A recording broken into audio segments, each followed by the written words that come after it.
माँ, मुझे कुछ महीनों के लिए विदेश जाना पड़ रहा है। तेरे रहने का इंतजाम मैंने करा दिया है।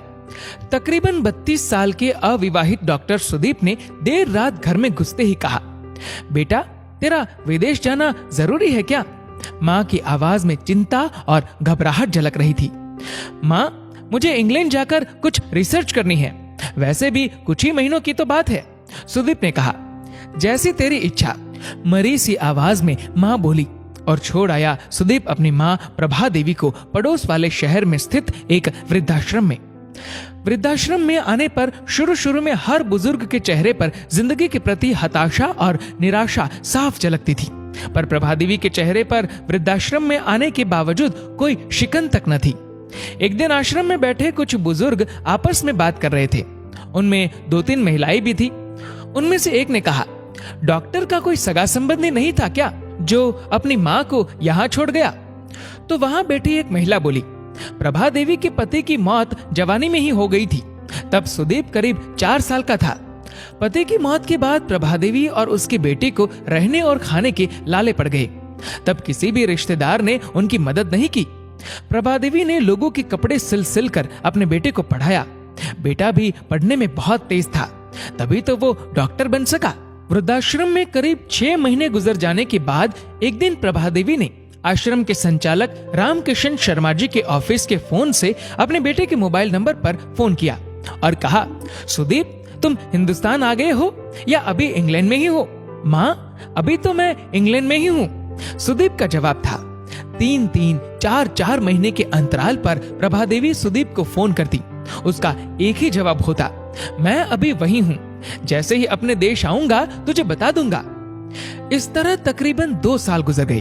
अब तो वृद्धाश्रम के लोग भी कहने लगे कि देखो कैसा चालाक बेटा निकला, कितने धोखे से अपनी माँ को यहाँ छोड़ गया। आश्रम के ही किसी बुजुर्ग ने कहा, मुझे तो लगता नहीं कि डॉक्टर विदेश प्रदेश गया होगा, वो तो बुढ़िया से छुटकारा पाना चाह रहा था। तभी किसी और बुजुर्ग ने कहा, मगर वो तो शादीशुदा भी नहीं था। अरे होगी उसकी कोई गर्लफ्रेंड जिसने कहा होगा पहले माँ के रहने का अलग इंतजाम करो, तभी मैं तुमसे शादी करूंगी। 2 साल आश्रम में रहने के बाद अब प्रभा देवी को भी अपनी नियति का पता चल गया। बेटे का गम उसे अंदर ही अंदर खाने लगा। वो बुरी तरह टूट गई। 2 साल आश्रम में और रहने के बाद एक दिन प्रभा देवी की मौत हो गई। उसकी मौत पर आश्रम के लोगों ने आश्रम के संचालक शर्मा जी से कहा, इसकी मौत की खबर इसके बेटे को तो दे दो। हमें तो लगता नहीं कि वो विदेश में होगा, वो होगा यहीं कहीं अपने देश में। इसके बेटे को मैं कैसे खबर करूं? उसे मरे तो 3 साल हो गए। शर्मा जी की ये बात सुन वहां पर उपस्थित सभी लोग हैरान रह गए। उनमें से एक बोला, अगर उसे मरे 3 साल हो गए तो प्रभा देवी से मोबाइल पर कौन बात करता था? वो मोबाइल तो मेरे पास है जिसमें उसके बेटे की रिकॉर्डेड आवाज है। शर्मा जी बोले, पर ऐसा क्यों? किसी ने पूछा। तब शर्मा जी बोले कि करीब 4 साल पहले जब सुदीप अपनी माँ को यहाँ छोड़ने आया तो उसने मुझसे कहा, शर्मा जी, मुझे ब्लड कैंसर हो गया है और डॉक्टर होने के नाते मैं ये अच्छी तरह जानता हूँ कि इसकी आखिरी स्टेज में मुझे बहुत तकलीफ होगी। मेरे मुंह से और मसूड़ों आदि से खून भी आएगा। मेरी ये तकलीफ माँ से देखी न जा सकेगी। वो तो जीते जी ही मर जाएगी। मुझे तो मरना ही है, पर मैं नहीं चाहता कि मेरे कारण मेरे से पहले मेरी माँ मरे।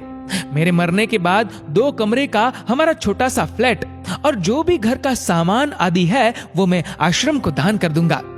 ये दास्तां सुन वहां पर उपस्थित लोगों की आंखें जलजला आई।